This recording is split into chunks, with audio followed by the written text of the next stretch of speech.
Bonjour à tous et bienvenue sur l'antenne française de Radio Taïwan International. Ici Lisa Dufaux et Sasa pour vous présenter aujourd'hui le courrier des auditeurs. Alors, comme d'habitude, on va répondre à vos questions, mais avant ça, on va vous rappeler les concours. Alors, on a un concours pour le mois de septembre. Et il faut nous dire quel est le seul type de scrutin auquel peuvent participer les 18-20 ans à Taïwan. Vous pourrez retrouver ça dans nos actualités. Une question intéressante. Et comme d'habitude, pour nos concours, vous pouvez remporter des cadeaux. Alors, il faut d'abord nous envoyer une réponse qui soit bonne. Et ensuite, on procédera à un tirage au sort avec les bonnes réponses. Et vous pourrez remporter pour ce concours du mois de septembre un petit éventail pliable au logo de RTI. Alors, on a aussi un concours trimestriel pour les mois de juillet, août, septembre. Ça veut dire que c'est bientôt terminé. Oui, il faut nous lister 3 événements culturels en Europe auxquels Taïwan participe cette année, mais de préférence cet été. Et qu'est-ce qu'on peut gagner ? On peut remporter un Transat porte-smartphone. Et il y en a 5 à remporter. C'est marrant ça. Voilà. Ok.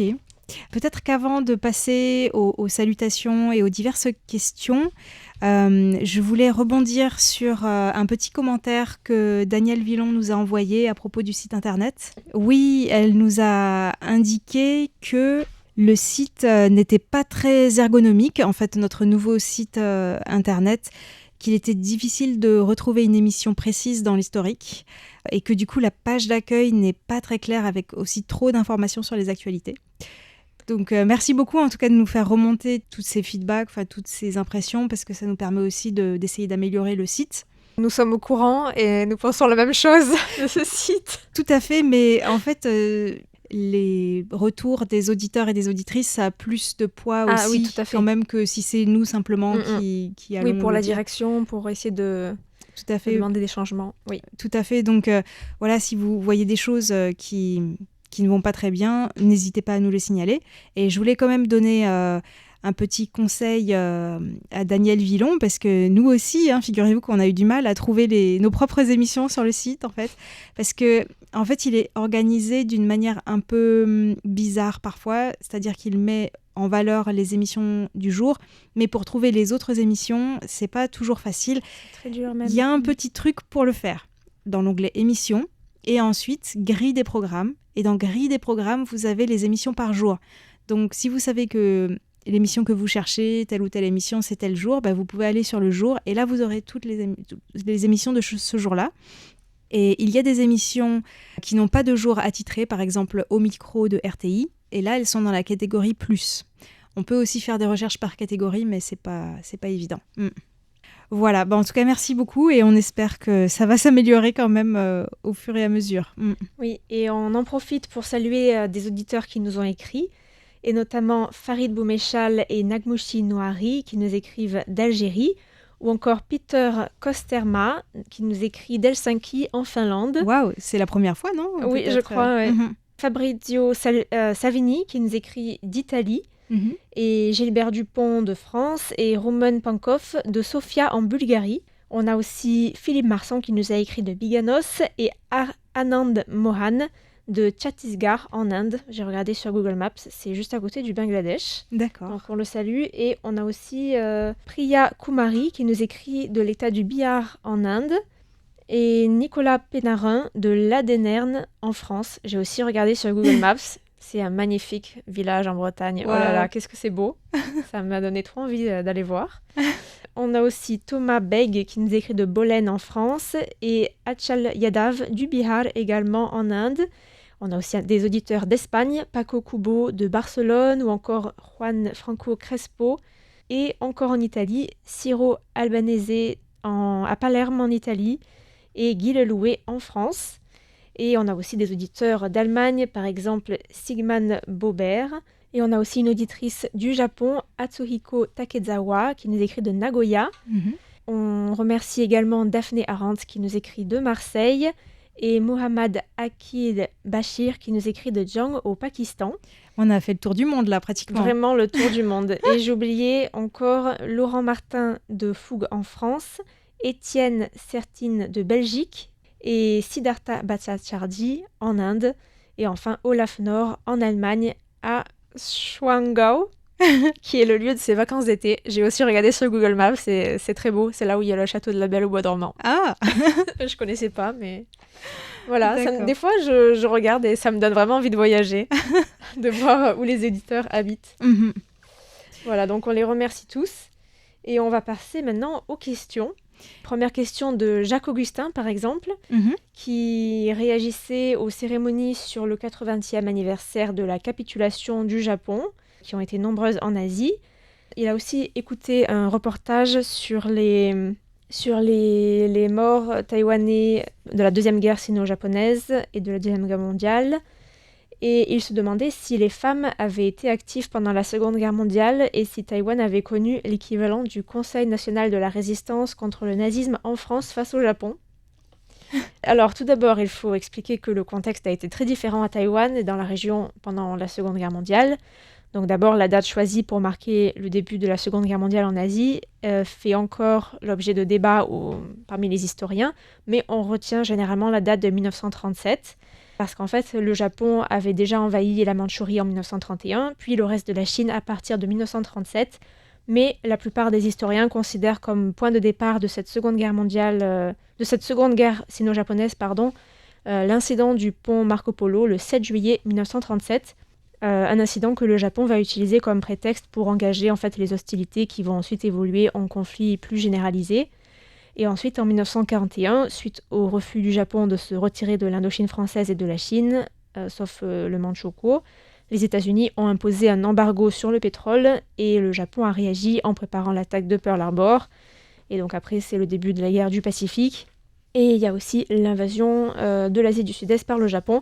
Mais donc pendant tout ce temps, Taïwan était une colonie japonaise, et ce depuis 1895. Et les Taïwanais étaient donc des sujets de l'Empire.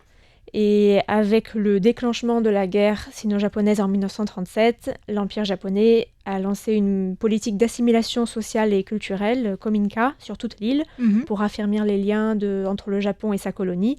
Et donc, par exemple, l'usage de la langue et l'adoption des noms japonais vont être encouragés par des mesures répressives. Il y a aussi l'enregistrement à un sanctuaire shinto, le culte de l'empereur Showa, qui sont déclarés obligatoires. Et donc, il y a aussi le port des habits japonais. Donc tout ça pour dire qu'il y avait une identité japonaise surtout à la fin de la période de la colonisation japonaise, puisque en tout, Taïwan a été une colonie japonaise pendant 50 ans, donc ça fait quand même un bon bout de temps. Et donc pendant la Seconde Guerre mondiale, des hommes taïwanais vont combattre sous les drapeaux de l'armée japonaise. Et donc il n'y a pas eu de vastes mouvements de résistance organisés à l'intérieur du territoire. En fait, il y a eu des mouvements de résistance contre la colonisation japonaise, mais c'était plus... j'allais dire au début de la colonisation, oui, mais en fait, ça a duré jusqu'à... Si on compte aussi les résistances et les rébellions des peuples autochtones, ça a duré bien jusque dans la fin des années 30, on va dire. Voilà, mais c'était pas un mouvement de résistance qui s'inscrivait dans la lutte contre le totalitarisme japonais. Voilà, c'était quand même quelque chose de différent. Et le Japon a commencé à recruter des volontaires taïwanais pour son armée dès 1937. Puis, après l'attaque de Pearl Harbor en 1941 et la généralisation du conflit, le Japon a mis en place 3 programmes de recrutement, mais toujours de volontaires. Donc celui des volontaires de Takasago à partir de 1942, qui était réservé aux recrues volontaires autochtones. Puis un programme spécial de volontaires de l'armée de terre en 1942 et un autre programme spécial de volontaires pour la marine, cette fois à partir de 1943. Et ce n'est que la dernière année du conflit, lorsque le Japon manquait cruellement d'hommes formés au sein de son armée, que la conscription a été mise en place en janvier 1945, donc conscription obligatoire, et ce jusqu'en août, mois de la capitulation du Japon. Et donc au total, de 1937 à 1945, ce sont plus de 207 000 Taïwanais qui ont été enrôlés dans l'armée, dont un peu plus de 80 000 qui étaient en service actif, c'est-à-dire sur le front, et plus de 126 000 qui étaient des employés civils. Et est-ce que tu sais, Lisa, qu'il y avait des kamikazes taïwanais ? Eh bien, sans doute, puisque oui, ils ont été enrôlés donc, la dernière année, donc j'imagine que ça a existé, oui. En fait, ouais, j'ai une émission des Joies de Lego Construction en préparation.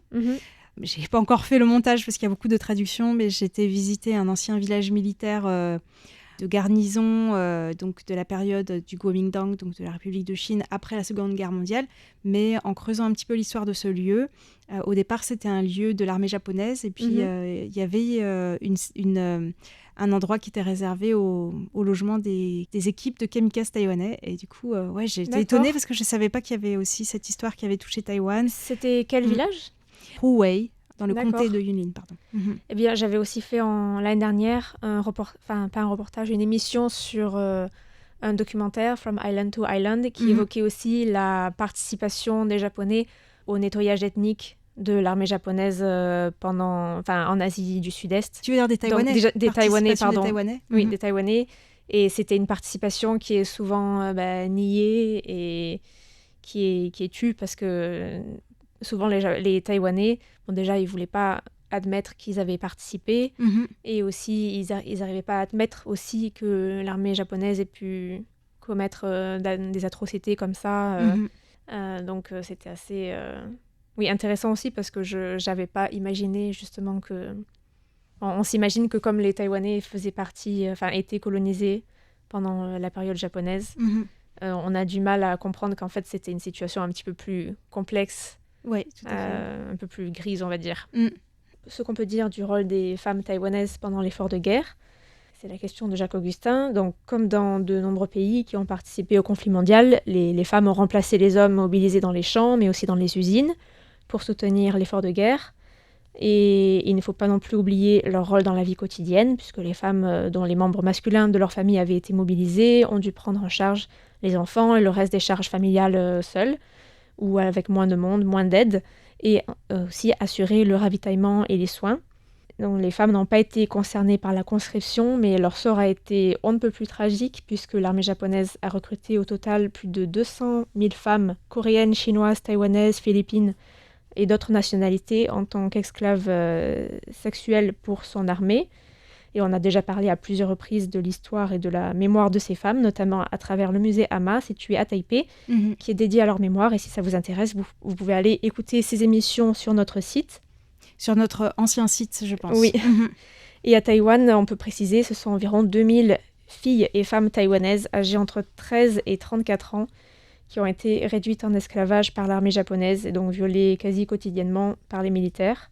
Et donc c'est une association, la Taipei Women's Rescue Foundation, qui milite encore actuellement, même si la dernière victime taïwanaise connue est décédée en 2023, pour que des excuses sincères soient faites par le gouvernement japonais et qu'il y ait des compensations appropriées qui soient versées en dommages.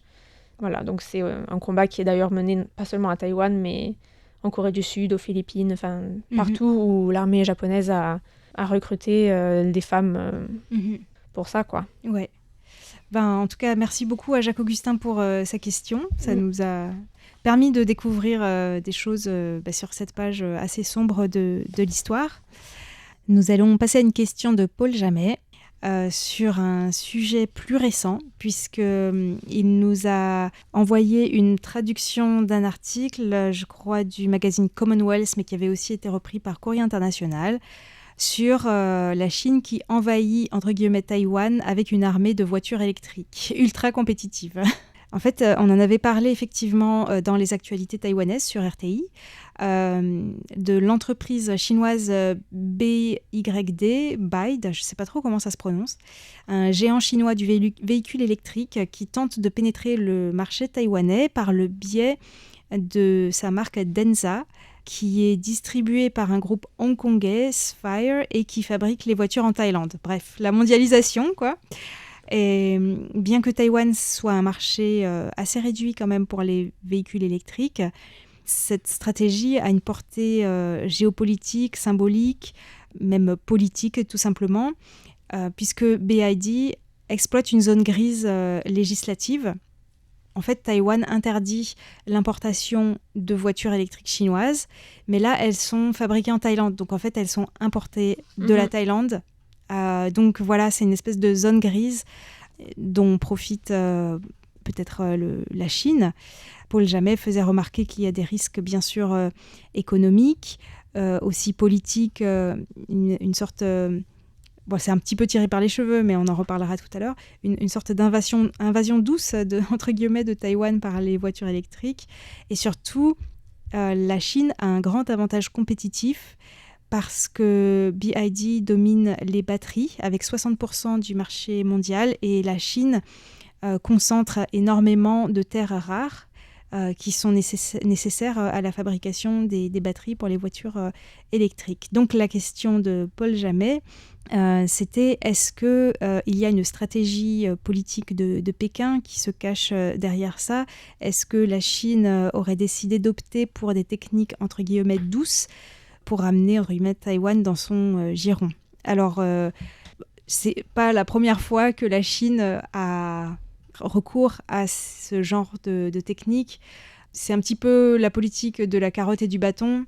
Le bâton, les menaces militaires, c'est-à-dire les missiles tournés vers Taïwan, les incursions de temps en temps d'avions dans la zone ADIZ, la zone aérienne taïwanaise, la zone d'identification aérienne taïwanaise. Et puis la carotte, c'est au contraire toutes les incitations économiques. Et là, ça peut être un cheval de Troie peut-être aussi de venir avec ces voitures électriques. Il faut savoir que qui dit voiture électrique dit aussi beaucoup de systèmes informatiques embarqués. Donc on ne sait pas non plus quelles informations ces voitures pourraient éventuellement envoyer ou s'il pouvait y avoir des problèmes de ce type-là. Mais je dirais que pour revenir très très loin en arrière au stratège militaire chinois Sun Tzu, l'un des objectifs de Sun Tzu dans la guerre, c'était justement de remporter la guerre sans tirer un coup de feu. Donc la Chine n'hésite pas aussi à avoir tout un tas de stratégies qui, en fait, grâce à l'économie, tirent Taïwan vers la Chine. Et j'en ai parlé un petit peu avec des sociologues ces derniers mois, et ils me disaient que l'image économique de la Chine, les nouvelles technologies, l'innovation, etc., attirait de plus en plus les Taïwanais. Donc c'est difficile de savoir à quel point, on ne peut pas forcément généraliser. En tout cas, oui, c'est vrai qu'en plus, avec la situation économique qui n'est pas forcément bonne, on va dire aux États-Unis par exemple, ou avec les droits de douane américains qui font que, voilà, qui ont peut-être suscité des réactions assez difficiles à Taïwan et ailleurs. Voilà, il y a peut-être une fenêtre d'opportunité pour Pékin par rapport à Taïwan. Et donc, c'est quelque chose que nous allons continuer à suivre de près sur RTI. Donc, n'hésitez pas à continuer à nous suivre. Voilà. Merci beaucoup à Paul Jamet pour cette question. Voilà, on a aussi une autre question d'Émile Christian qui nous écrit de Madrid et qui nous dit qu'en Espagne, et d'ailleurs dans le reste de l'Europe aussi, les divorces augmentent après l'été et que beaucoup de couples choisissent ce moment pour se séparer. Donc par exemple, en 2024, le nombre de divorces a augmenté de plus de 8% en Espagne, surtout dans la tranche d'âge des plus de 50 ans.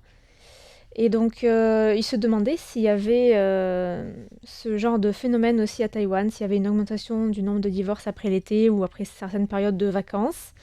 Et c'est vrai que les divorces après les vacances, c'est surtout lié à une exposition prolongée avec le conjoint qui fait que, peut-être il y a plus d'irritabilité pendant cette période, je ne sais pas. Mais en tout cas, j'ai pas trouvé de statistiques particulières qui peuvent laisser penser qu'il y a une hausse du taux de divorce à une période particulière à Taïwan. C'est peut-être parce qu'il n'y a pas assez de vacances, non, à Taïwan? Attends, on ne sait jamais. C'est peut-être ça, le manque de vacances qui solidifie les couples. Mais bon, je peux quand même vous parler des divorces à Taïwan de manière plus générale. Alors, le taux de divorce chez les nouveaux mariés, par exemple, a atteint un record en 2021. Donc, il y avait 48 000 divorces à Taïwan au total, cette année-là, dont 35% qui étaient des couples qui étaait mariés depuis moins de 5 ans. Donc ça fait quand même 131 divorces par jour. Ah oui, c'est beaucoup. Ouais. Et on peut dire que le divorce, s'il était traditionnellement mal vu, il est quand même devenu progressivement quelque chose de plus normalisé, en particulier au cours des 15 dernières années. C'est bien que Taïwan est devenu le deuxième pays d'Asie qui enregistre le plus haut taux de divorce. Ah oui. Voilà. J'ai lu un article assez intéressant sur le média en langue anglaise Formosa News, qui date de 2022, mais quand même c'est intéressant, qui interrogeait le patron d'une papeterie, qui expliquait qu'il y a 7 ou 8 ans, donc il faut enlever aussi il faut ajouter les années, il se procurait 10 à 20 copies d'accords de divorce pour revendre dans sa papeterie, et que désormais il devait renouveler son stock tous les mois. Eh ben. Donc ce monsieur était né dans les années 50 et expliquait que quand il était plus jeune, ça ne se faisait pas trop de divorcer et que les gens conseillaient, on va dire, entre guillemets, plutôt aux couples qui ne s'entendaient pas de se réconcilier et de ne surtout pas divorcer.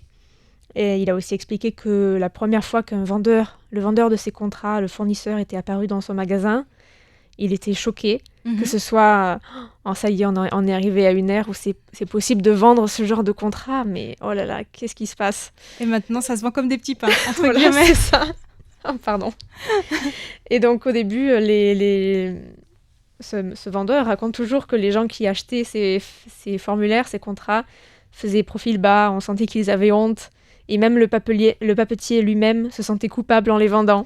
Mais alors aujourd'hui, en 12 ans, ces gens se sont complètement détendus sur le sujet, et lui aussi. C'est bien qu'en 2023, le nombre de divorces enregistrés a atteint les 53 071, donc c'est un nombre significativement plus élevé qu'en 2021 déjà, donc 5 000 de plus. Et c'est un divorce presque toutes les 10 minutes. Waouh. Ce qui fait donc de Taïwan le deuxième pays en Asie qui enregistre le plus fort taux de divorce. Et on est toujours sur un taux de 34% de séparations qui sont enregistrées dans les 5 ans du mariage. Donc c'est assez stable. Donc proportionnellement, il y a quand même plus de divorces à Taïwan qu'en France. Et après, c'est plus facile de se marier à Taïwan. Il faut juste aller dans un bureau et puis s'inscrire. Ça prend 5 minutes. Alors, en France, il faut quand même aller à la mairie.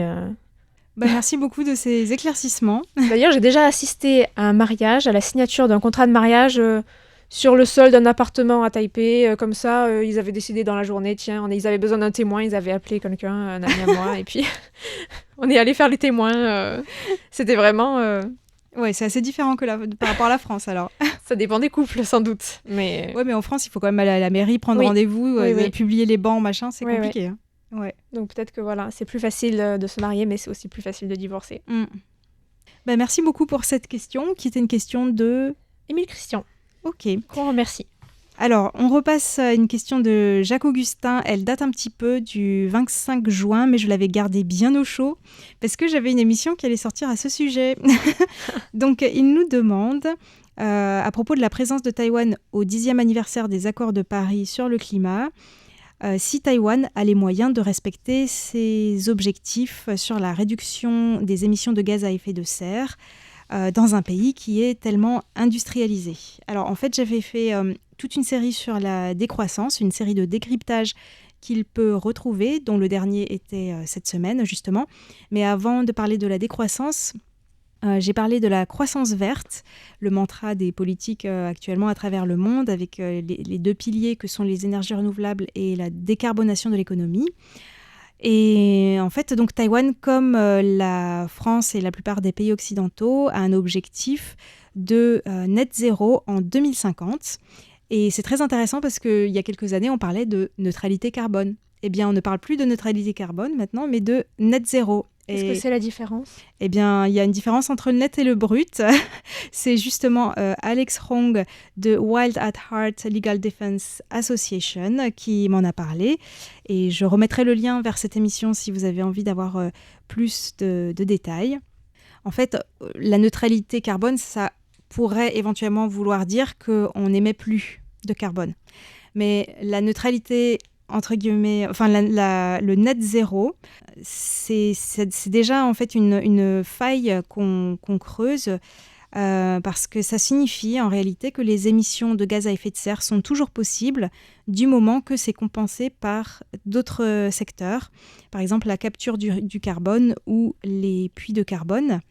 Donc en fait, ce que signifie le net zéro, c'est qu'il il est déjà bien avancé, mais ça va encore se finaliser pendant les prochaines années. Il y aura un marché international du carbone avec la possibilité pour les entreprises, qu'elles soient de Taïwan, de France ou autres, d'acheter des droits d'émission sur ce marché dans d'autres pays pour pouvoir compenser leurs propres émissions.